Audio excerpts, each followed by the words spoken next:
profetizar nada novo agora de início, mas eu vou proferir algo que a palavra de Deus já profetizou. E os tempos que nós estamos vivendo agora, e quanto mais os anos vão se avançando, os crentes, não falando dos incrédulos, mas os crentes não suportarão a verdade. Cada vez mais eles vão procurar alguém que fale coisas que sejam agradáveis a eles. Não sei se você já sentiu, como tem sentido, a dificuldade de às vezes conversar com próprios crentes. Talvez encontra no trabalho, encontra na rua, e são colegas, amigos ou parentes de outras denominações, e a gente começa a conversar da palavra de Deus e você percebe que é um linguajar assim que... Onde essa pessoa está tirando essas expressões?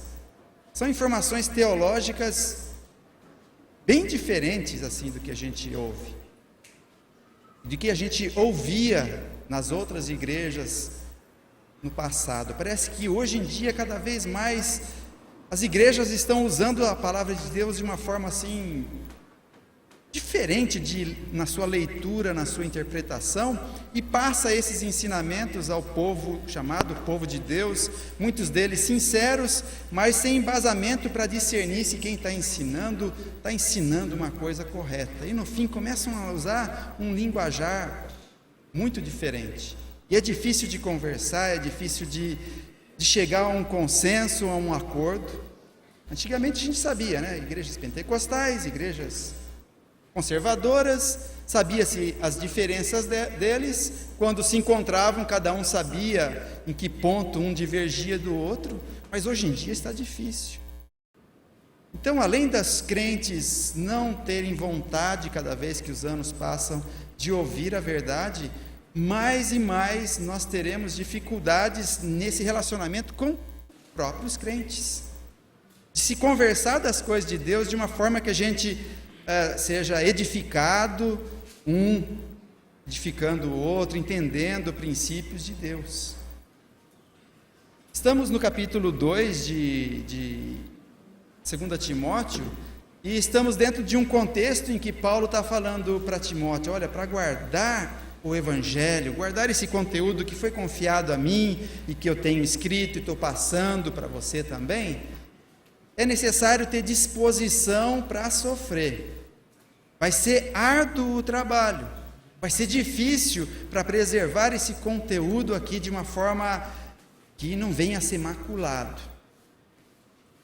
E ele usa 6 ilustrações, 3 nós já vimos no estudo anterior.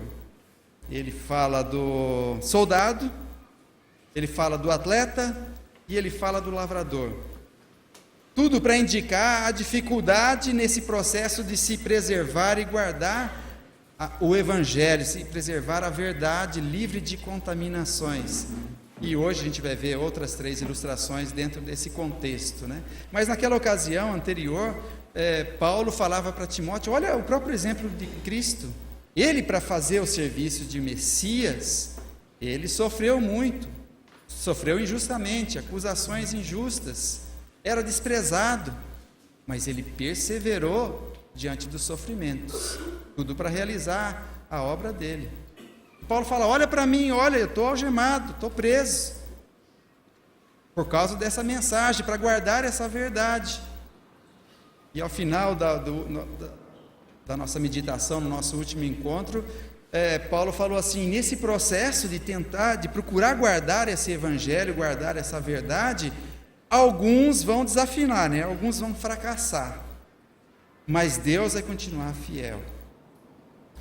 E então isso terminou no versículo 13, hoje nós vamos ver versículo 14 até versículo 26 desse capítulo. Continuando dentro desse contexto, Timóteo era tímido e tinha que ser assim, estimulado a fazer o serviço,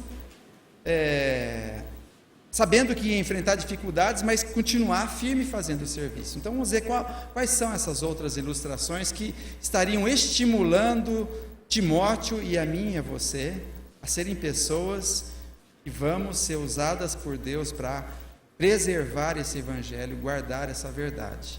Caso contrário, se não tiver pessoas hoje à noite aqui dispostas a enfrentar essa dificuldade, até mesmo entre os crentes, para se preservar a verdade, ela vai se macular. E doutrinas erradas vão penetrar. E crentes sinceros vão se desviar. E não vai criar piedade, porque ensino falso não cria vida piedosa. Então, a minha proposta e o que eu vejo aqui nesses versículos é que Deus usa obreiros que sejam aprovados e úteis. E então, Paulo fala de duas características desse obreiro que Deus aprova e utiliza. A primeira delas está aqui nos versículos 14 a 19. É alguém que maneja bem a palavra da verdade. Vamos ler então versículos 14 a 19. Continue a lembrar essas coisas a todos, advertindo-os solenemente diante de Deus para que não se envolvam em discussões acerca de palavras. Isto não tem proveito e serve apenas para perverter os ouvintes. Procure apresentar-se a Deus aprovado, como obreiro que não tem de que se envergonhar, que maneja corretamente a palavra da verdade. Evita as conversas inúteis e profanas, pois os que se dão a isso prosseguem cada vez mais para a impiedade. O ensino deles alastra como câncer. Entre eles estão Himeneu e Fileto. Estes se desviaram da verdade, dizendo que a ressurreição já aconteceu, e assim alguns perverteram a fé. Entretanto, o firme fundamento de Deus permanece inabalável e selado com esta inscrição: o Senhor conhece quem lhe pertence, e afasta-se da iniquidade todo aquele que confessa o nome do Senhor. Nessa característica de manejar bem a palavra da verdade, Paulo fala então, logo no início do versículo 14, para o Timóteo dar testemunho a todas as pessoas. Testemunho do que a todas as pessoas? E eles, para eles evitarem contendas de palavras. A expressão aqui fala de palavras que nada aproveitam, fala de falatórios inúteis acerca da palavra de Deus. Palavras que, conforme ele diz aqui, servem apenas para subverter os crentes. Iludem os crentes, não tem uma lógica. Isso que eu quis dizer no início. Às vezes eu encontro pessoas, a gente começa a conversar de coisas da Bíblia e você percebe que a hermenêutica, a interpretação que essa pessoa usa da palavra de Deus é furada. Porque pega versículo de um contexto que não é para a igreja e aplica para a gente e faz uma salada com referências bíblicas e começa a falar linguajar que parece que é um linguajar evangélico, um linguajar de povo de Deus, mas não, é tudo torcido. Acho que alguma coisa desse tipo os falsos mestres estavam desenvolvendo ali na igreja em Éfeso e região, e Paulo está falando para Timóteo, dá testemunho para todo mundo, para evitar esse tipo de conversa, com pessoas que não têm lógica, não têm embasamento naquilo que falam da palavra de Deus, e que até falam de uma forma assim que querem fazer a opinião deles prevalecer. Então evite esse tipo de conversa, se não estão dispostos a serem confrontados com o que estão pensando, para ver se realmente aquele conteúdo vem de Deus, está na Bíblia, é uma interpretação coerente e correta. E no versículo 15 então ele fala: procura você, Timóteo, apresentar-se como um obreiro aprovado por Deus. Parece que a ideia é essa, é Deus quem vai te aprovar. A palavra aprovado, ela é tirada de um contexto de mercado financeiro, de dinheiro. Naquela época não tinha dinheiro em cédulas de papel como tem hoje, né? E o dinheiro era de metal. Derretia-se o metal, colocava-se numa forma, esperava esfriar, então tirava aquele metal forjado ali e aparava as arestas, deixando o mais possível no formato daquela forma ali.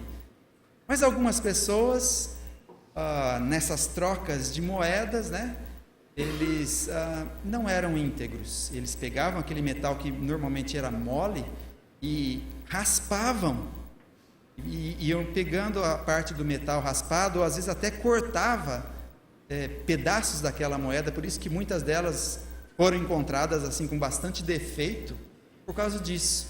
E daí passava esse dinheiro para frente como se fosse no peso adequado, porque até usavam o dinheiro como peso, né? E passavam como se fosse uma moeda íntegra, mas não era. Tinha arrancado parte dela. Se fosse colocar no peso da balança, ia ver que estava faltando alguma coisa. E a palavra é tirada desse contexto, porque havia pessoas no mercado financeiro que eram íntegras. Eles não raspavam moeda, não cortavam pedaços, eles não aceitavam no câmbio de moedas, eles não aceitavam moedas fora do peso e com esses defeitos aí. Só aceitavam moedas corretas, no peso certo, sem lasca nenhuma, e passavam para frente somente esse tipo de dinheiro. Essas pessoas eram chamadas de dóquimos, ou aprovados. Como se fosse feito assim um teste já com eles, como era feito o teste com as moedas, e foram encontrados aprovados. E aqui está a primeira ilustração: obreiro, alguém que vai estar a serviço de Deus, trabalhando para Deus, deve ser alguém íntegro, deve ser um dokimos, alguém que já foi testado por Deus e foi dito por Deus: você é legítimo, você é íntegro, você não usa de falsidade. E fala que esse obreiro aí, ele não deve se envergonhar. Muitas vezes, como Paulo já falou no final da primeira carta para Timóteo, quando ele falou sobre o homem de Deus, muitas vezes um homem de Deus acaba ficando sozinho, porque ele vai defender coisas de Deus e ele não vai ser politicamente correto. Tem muita gente dentro da igreja que, para agradar a gregos e troianos, é politicamente correto, mas que no fundo são falsos. Só querem ter as pessoas perto de si e terem o aval delas, sei lá, mas não são legítimos perante Deus, não são dóquimos, obreiros aprovados por Deus. Então, por isso que Paulo fala: então não se envergonhe. Você tem que agradar a Deus, é Ele que tem que olhar para você e falar: você é legítimo, não tem que agradar aos outros. E se for preciso ficar sozinho por agradar a Deus, então fique sozinho. Mas no preservar essa palavra aqui é necessário ser reconhecido por Deus como legítimo. E como obreiro que maneja bem a palavra da verdade. Maneja bem. Fala de alguém que é assim um perito, um artífice. Eu, quando eu fiz Senai, lá com meus 14 anos, a gente passou por um tempo de treinamento e eu recebi o diploma na formatura do que eu aprendi. Mas eu tive que passar alguns anos dentro de uma empresa para depois o Senai me passar um outro diploma, que era chamado de artífice. Aquilo que eu aprendi, eu fui testado e provado, então tinha a habilidade para usar os equipamentos para se fazer uma peça, por exemplo, que era solicitada. Eu fiz o Senai, também chamava carta de ofício. Isso. Estava provando aquilo que você tinha. Você tinha habilidade para aquilo ali, né? Não só estudou na teoria. Isso, é alguma coisa desse tipo, seu Francisco. É isso mesmo. E o maneja bem traz essa ideia. Mas está falando assim de alguém, a palavra maneja bem poderia ser traduzido como endireitar, cortar em linha reta, como se estivesse fazendo uma estrada e está cortando os barrancos assim e mantendo a estrada em linha reta. Tem habilidade para fazer isso. É um perito, é um artífice em endireitar as coisas. E aqui está falando que esse tipo de habilidade deve ser feita com a palavra de Deus, manuseando corretamente a palavra de Deus. Estamos em carência de pessoas assim.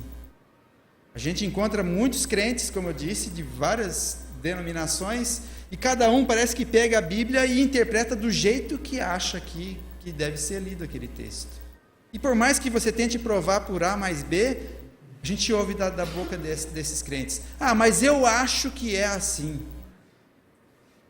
Não tem nem a vontade de querer realmente sondar por que ele acha que é assim. Será que realmente tem coerência nesse achar que é assim? E esse obreiro tem que ser aprovado manejando bem a palavra de Deus. E ele faz isso quando procura expor a palavra de Deus de uma forma correta. Eu sei que com o passar do tempo a gente vai crescendo e alguns conceitos que a gente tinha da palavra de Deus podem mudar, porque talvez alguém nos provou que o que a gente pensava tinha algum equívoco.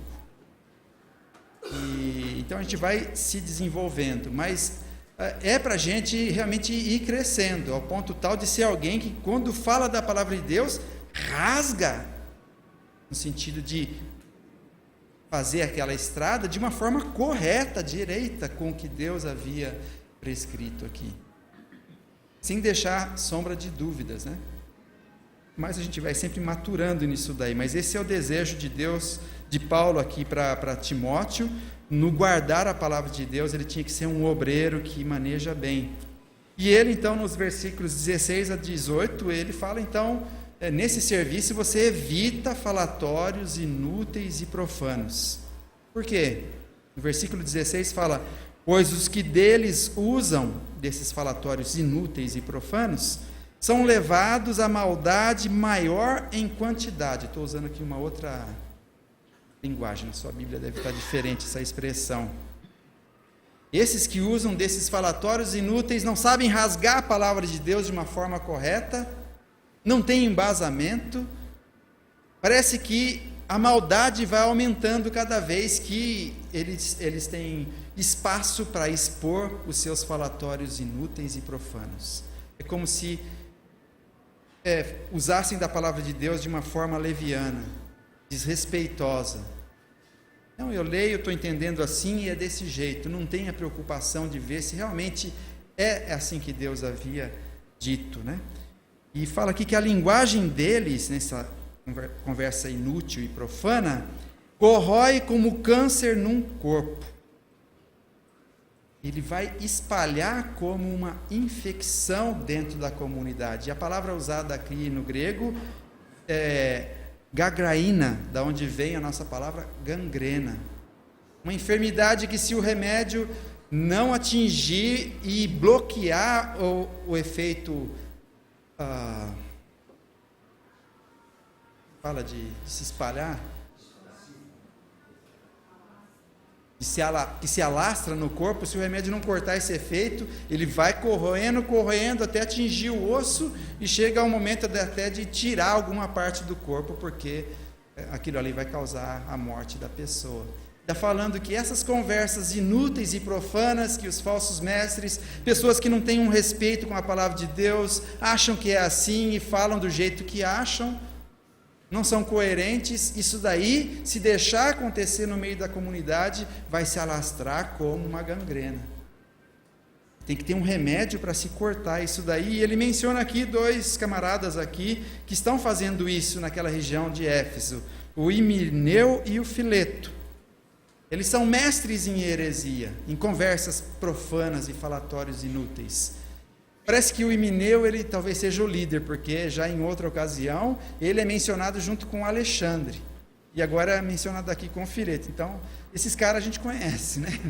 Quando as conversas são bem torcidas com a palavra de Deus, a gente conhece. Inclusive, hoje, depois da mensagem da manhã, em off, a gente chegou a citar alguns, né? E num bom sentido, a gente não quis fazer fofoca da pessoa, só estávamos identificando os ensinamentos gangrenosos que essas pessoas estão passando por aí. E um dos ensinamentos que Himeneu e Fileto estavam passando à frente está aqui no versículo 18. Fala que eles se desviaram da verdade, afirmando que a ressurreição já se realizou.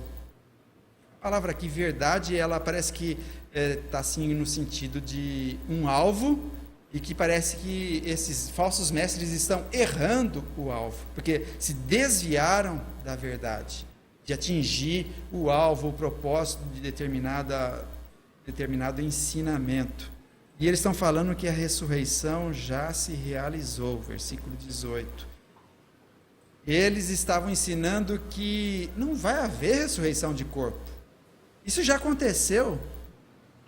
Em outras passagens bíblicas a gente entende que era esse o pensamento. Quando você aceita Jesus, já aconteceu a ressurreição na sua vida. Não vai haver ressurreição de corpo. E como nós estamos estudando escatologia aqui nessa igreja na parte da manhã, nós estamos vendo que haverá ressurreições ainda pela frente, né? Dos justos e dos injustos em momentos distintos e julgamentos específicos para eles. E vai haver sim ressurreição do corpo. Nós, os crentes em Cristo, recebendo um corpo que parece que transcende matéria, um corpo que dá para viver eternamente, sem corrupção do pecado. E os ímpios também, esqueci de mencionar hoje pela manhã, eles também vão receber um corpo que os faz perdurar por toda a eternidade, apesar de a Bíblia mencionar do lago de fogo, com o fogo, com enxofre, com sofrimento e tudo mais. Eles vão continuar sofrendo sem perecer, sem morrer, mas vão sofrer eternamente a segunda morte no lago de fogo. Mas vai haver sim ressurreição. Está vendo? São assuntos que são próximos de conversas bíblicas que a gente passa na escola dominical, num culto, numa mensagem. Só que estão sendo torcidos esses ensinamentos aí. Um deles, bem assim, difícil de se engolir, é do universalismo, que um dia todo mundo, afinal de contas, vai ser salvo. Porque a obra já foi feita por Cristo para todas as pessoas, então um dia todos vão ser salvos. Eu não sei da vida do Adolf Hitler, né? Eu não sei se no final alguém pregou o evangelho e se converteu, mas até onde eu sei, parece que não. E pelo que ele fez na vida, assim, não diz respeito a alguém que realmente é arrependido e que se converteu, né? Mas estão falando que, salvo se ele realmente teve algum momento que ele tomou a decisão para Cristo, estão falando que a gente vai encontrá-lo de uma forma assim, afirmando de uma forma categórica, a gente vai encontrá-lo na eternidade. Então são ensinamentos assim que estão correndo em igrejas que parece que são igrejas sérias, mas que estão na mão de pessoas que não estão, parece que manejando bem a palavra da verdade. E versículo 19, Deus fala de 2 selos que permanecem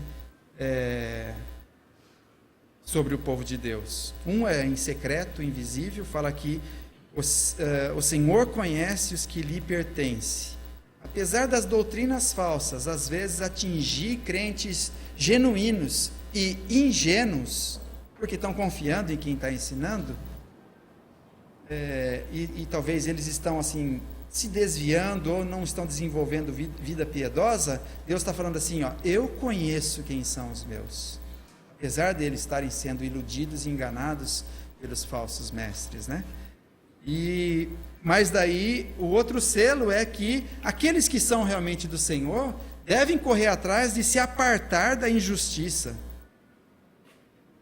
Deus sabe quem são os seus, mas aqueles que realmente são deles têm que ter essa atitude de se apartar dessas coisas injustas, né? E buscar uma vida santa, uma vida separada e provada por Deus. Então essa é a primeira característica do obreiro que Deus aprova e usa. É alguém que sabe manejar bem a palavra da verdade. Eu sei de alguns aqui que têm interesse em se preparar mais para esse manuseio da palavra. E estão até à procura de algum seminário bíblico para isso. E seminário bíblico tem de monte por aí. E até mesmo aqueles que a gente conceitua como sérios e bons, sempre a gente vai encontrar, talvez, alguma discrepância em algum ensinamento. porque depende muito do professor que está à frente. E então, os que estão procurando um seminário aí, tenham paciência, talvez valha a pena ir mais longe, em termos de quilometragem, ou pagar um pouco mais, mas encontrar um seminário que tenha menos possibilidade de trazer um ensinamento errado. Porque por mais preparado que a gente vá para um seminário, lá os professores têm argumentos. Se a gente não tem um contra-argumento para o que estão ensinando, a gente vai aceitar como verdade. E no fim a gente pode sair mais torto do que entramos lá, né, com relação ao conhecimento da palavra. Segunda característica é que o obreiro que Deus aprova e usa, ele tem uma vida santificada. É isso que falam os versículos 20 a 26. Numa grande casa, há vasos não apenas de ouro e de prata, mas também de madeira e de barro. Alguns para fins honrosos, outros para fins desonrosos. Se alguém se purificar dessas coisas, será vaso para honra, santificado, útil para o Senhor e preparado para toda boa obra. Fuja dos desejos malignos da juventude e siga a justiça, a fé, o amor e a paz, juntamente com os que de coração puro invocam ao Senhor. Evite as controvérsias tolas e fúteis, pois você sabe que acabam em brigas. Ele voltou ao assunto lá do início do versículo 14. Ao servo do Senhor não convém brigar, mas sim ser amável para com todos, apto para ensinar, paciente. Deve corrigir com mansidão os que se lhe opõem, na esperança de que Deus lhe conceda o arrependimento, levando-os ao conhecimento da verdade, para que assim voltem à sobriedade e escapem da armadilha do diabo, que os aprisionou para fazerem a sua vontade. Aqui, Paulo está pedindo para Timóteo se separar, se purificar, em termos de vida e em termos de doutrina.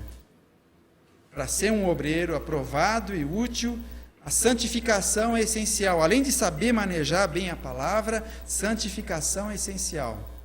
Não só santificação na vida, mas santificação na doutrina. Não se misturar, não ficar muito íntimo e ouvindo muito esses que têm ensinamentos tortuosos, porque, como já foi dito, o ensinamento deles vai servir como uma gangrena, que vai penetrando, corrompendo e vai causar mal.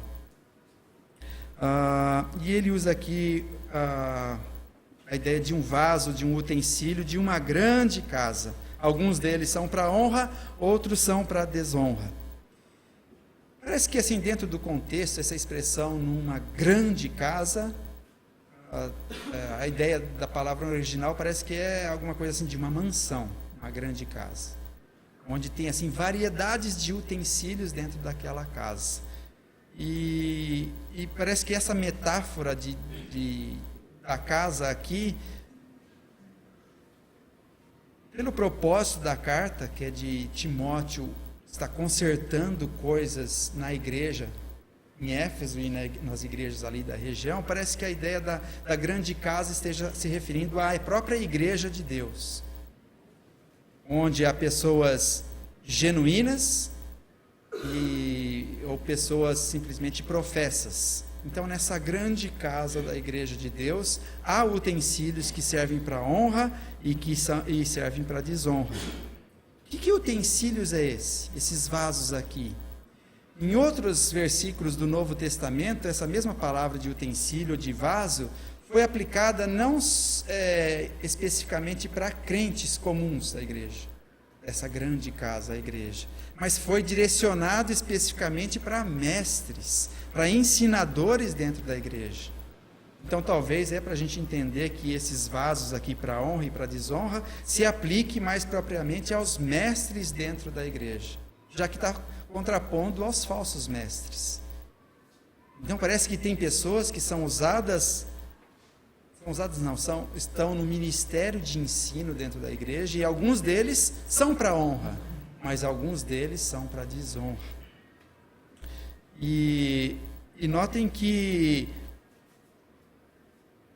alguns parece que caem em cima da ideia do material que é usado, né? Como fala aqui de madeira, de barro, ou de ouro, de prata, e fala, de ouro e de prata é para honra, e de madeira e de barro é para desonra. Parece que a ênfase não está na qualidade aqui do material, mas está falando na pureza desse material, para ele poder ser usado para honra ou para desonra. A ênfase está na honra, no honrar. E aqueles que vão ser usados para honra é aqueles que estão sendo guardados ou separados, puros. Se alguém a si mesmo se purifica desses erros, será utensílio para a honra. Então a ênfase não está na qualidade do material, mas está em se manter puro. Por isso que eu estou enfatizando aqui a qualidade da santificação. Mas fala aqui, se alguém se purificar, é essa a condição. Alguém que quer ser um obreiro útil para guardar o evangelho, vai ter que se purificar, vai ter que se santificar, permanecer separado, para ser útil, para ser um serviçal. Diz aqui, santificado e útil ao seu possuidor. Então, ele tem grande peso nesse nos guardar, nos santificar, para ser preparado, para ser utilizado para Deus. E fala aqui para se purificar destes erros. Que erros são esses? Os erros dos utensílios que servem para a desonra. Ou seja, dos erros que os falsos mestres estão cometendo, de trazer ensinamentos tortuosos e fazerem pouco caso da coerência da palavra de Deus naquilo que ensina. Se afasta, se purifica desses ensinamentos de doutrina. E depois ele fala da purificação pessoal, de vida, né? Ele fala aqui no versículo 22, foge das paixões da mocidade. Timóteo era alguém que tinha aproximadamente uns 30 anos, né? Então era jovem. E tem desejos legítimos que Deus concedeu para ele. Mas se não forem controlados pelo Espírito Santo de Deus, poderia causar estrago no exercício do ministério dele. Então, Paulo está falando para ele, foge desses desejos da mocidade. Interessante que, não sei se você se lembra, quando Paulo falou do homem de Deus no capítulo 6 de 1 Timóteo, Paulo falou para Timóteo a mesma coisa. Foge de algumas coisas naquele momento lá. E a palavra foge é evitar ou buscar segurança através de escapar, de fugir de algumas coisas. Esses desejos da mocidade, se não forem controlados, eles podem levar a gente a cometer deslizes. Paulo está falando de mocidade aqui porque Timóteo é jovem. Mas, irmãos, tem velhos que são safados também. São crentes e são talvez mais safados ainda. Porque eles sabem as artimanhas que devem ter. Eles têm desejos também. E se não se deixarem controlar, eles também vão se enredar em caminhos errados e não vão se guardar puros. Então a expressão jovem aqui é porque Paulo escreve para um jovem, né? Mas serve para todos aqui. Esses impulsos nossos devem ser purificados. Fugir quando eles estão vindo assim, nos tentando levar a abraçar o pecado, a gente deve fugir, escapar, e ir para uma zona de conforto, uma zona de segurança. E da mesma forma que lá no capítulo 6 de 1 Timóteo, Paulo falou para Timóteo, foge de umas coisas e segue outras coisas, aqui ele fala também no versículo 22, na parte B, segue, além de fugir das paixões, segue a justiça, a fé, o amor e a paz com os que de coração puro invocam ao Senhor. A palavra seguir, ela está no imperativo presente e fala de correr atrás de algo, perseguir algo, não só fugir, mas agora persiga algumas coisas. Isso envolve disciplina, envolve vontade.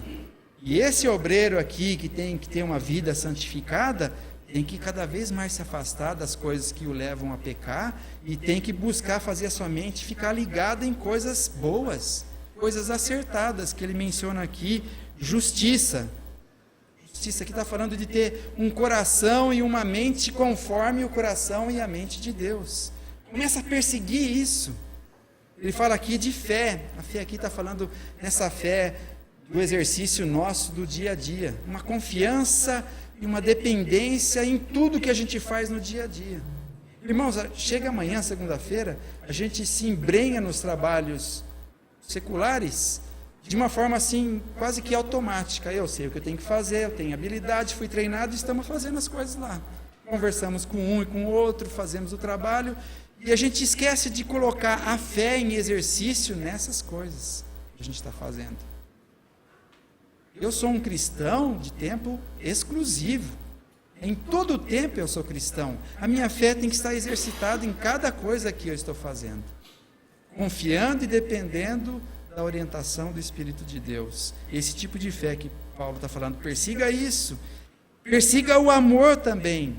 Tenha um afeto pessoal pelos irmãos. Tenha um afeto pessoal até pelos inimigos. Da mesma forma que você se ama, ame a eles. A Bíblia já admite que a gente se ama. Então agora transfira isso para irmãos, amigos e inimigos. Tenha afeto por essas pessoas. Ou seja, exercita esse tipo de amor. E a paz.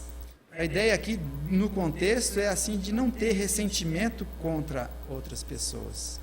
Irmãos, parece que assim a igreja está ficando, em algumas igrejas, se percebe assim um ambiente difícil de conviver. A gente frequenta a igreja porque talvez é mais próximo de casa, ou eu não vou também naquela porque é pior nisso daqui. Vou continuar nessa com todos os problemas que tem e a gente vai ficando naquela igreja ali.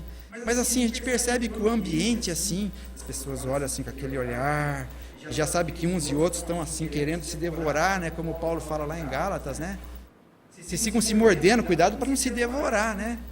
Mas parece que existe assim esse clima dentro da igreja. A gente não consegue encontrar 1, 2, 3, 4 que estão assim lutando por manter uma vida santificada.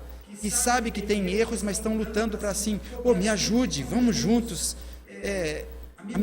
diminuir essas nossas diferenças, vamos tentar trabalhar essa nossa vida em conjunto aqui como igreja.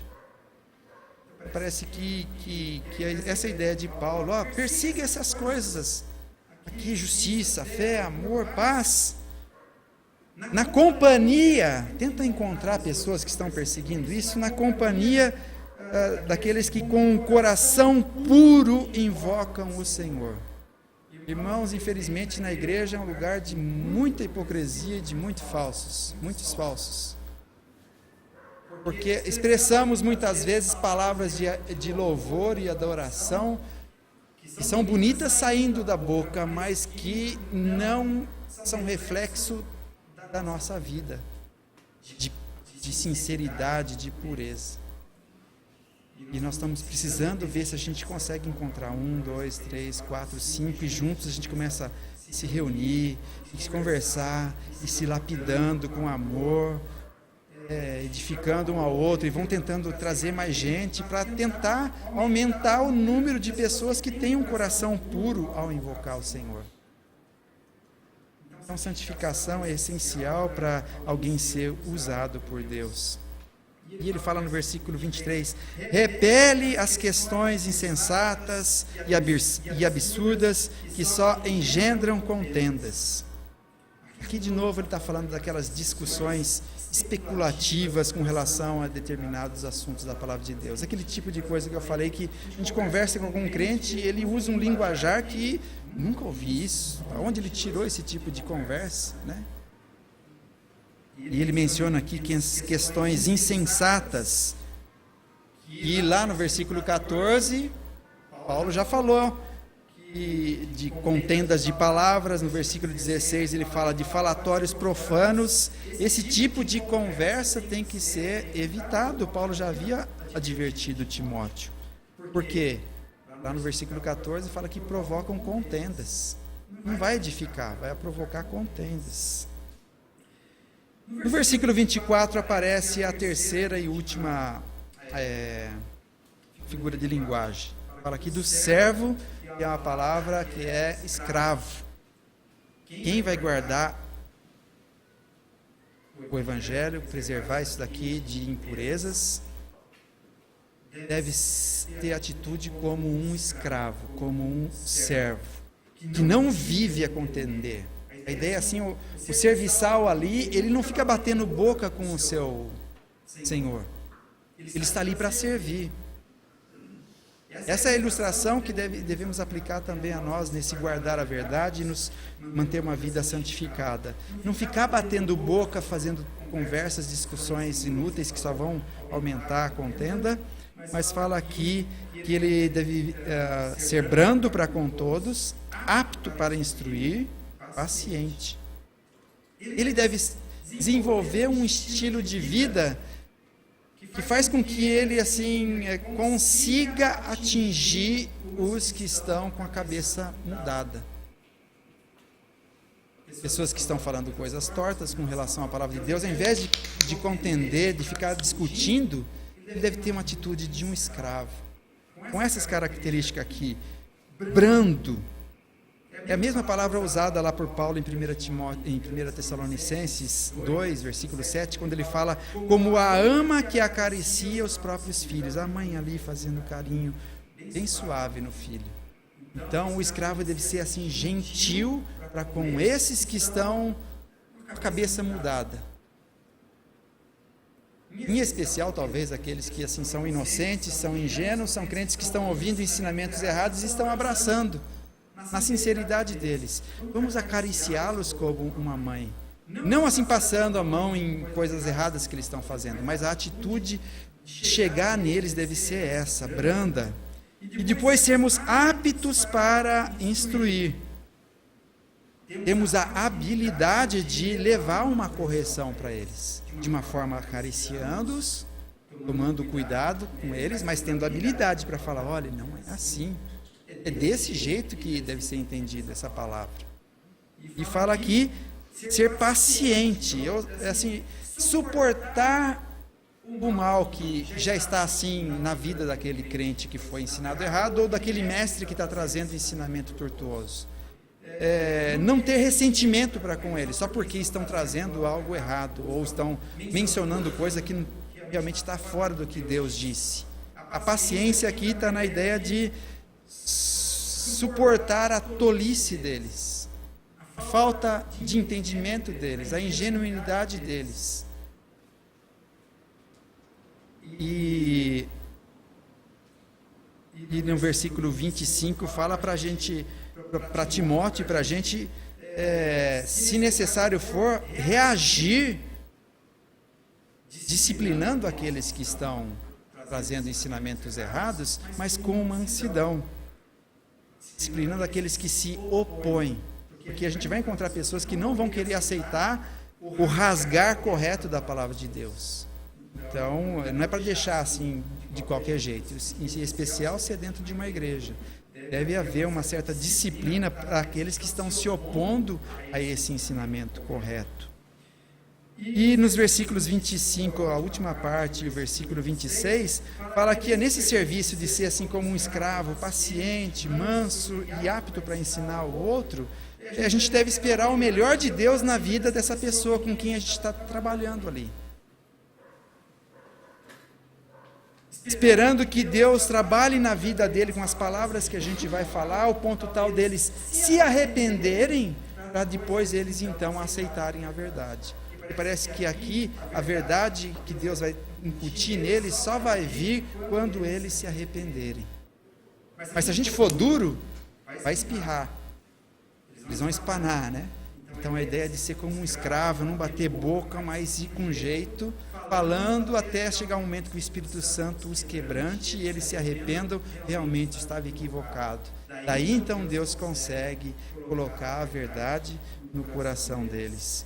E daí Deus vai fazer com que eles se livrem dos laços do diabo. Olha a visão que a gente tem que ter, dos que estão ensinando coisas erradas e dos que estão admitindo e aceitando essas coisas erradas. Eles estão num laço do diabo. Por isso que não é para brigar contra a carne. A briga está numa esfera espiritual. E a nossa atitude para ganhá-los tem que ser diferenciada. E daí na expectativa que Deus vai atingir o coração deles, quebrantá-los e vai trazê-los de volta, libertando eles dos laços e da vontade do diabo. Enfim, irmãos, Deus está precisando de obreiros aprovados e úteis para o seu ministério. 6 ilustrações foram dadas aqui. Eu poderia até acrescentar uma, a 7ª, que estava no versículo 2. Eu poderia falar do mestre, de ensinar um que vai ensinando o outro, homens fiéis e idôneos, e vai passando assim por diante, que foi o tema da nossa outra mensagem. Precisamos de obreiros que discipulem outros, que sejam aptos e idôneos para continuar esse processo. Precisamos também de obreiros como bons soldados, que não ficam assim enrolados com as coisas da vida, que a sua maior preocupação é as coisas da vida. Mas precisamos de mais e mais pessoas que usam das coisas da vida para ser útil para Deus, para dedicar tempo a Deus, para usar os recursos para Deus. Precisamos de obreiros que sejam como atletas fiéis, e eles são fiéis aos regulamentos de Deus. Precisamos de obreiros que sejam como agricultores, que vão trabalhar com muito labor para poder receber os frutos. Precisamos de obreiros que sejam obreiros dokimos, aprovados, sejam íntegros, sejam honestos e claros na hora de expor a palavra de Deus, rasgando assim a estrada e mostrando claramente. E precisamos de obreiros que sejam como utensílios de uma casa, separados, purificados para serem utensílios que vão servir naquela grande casa para a honra.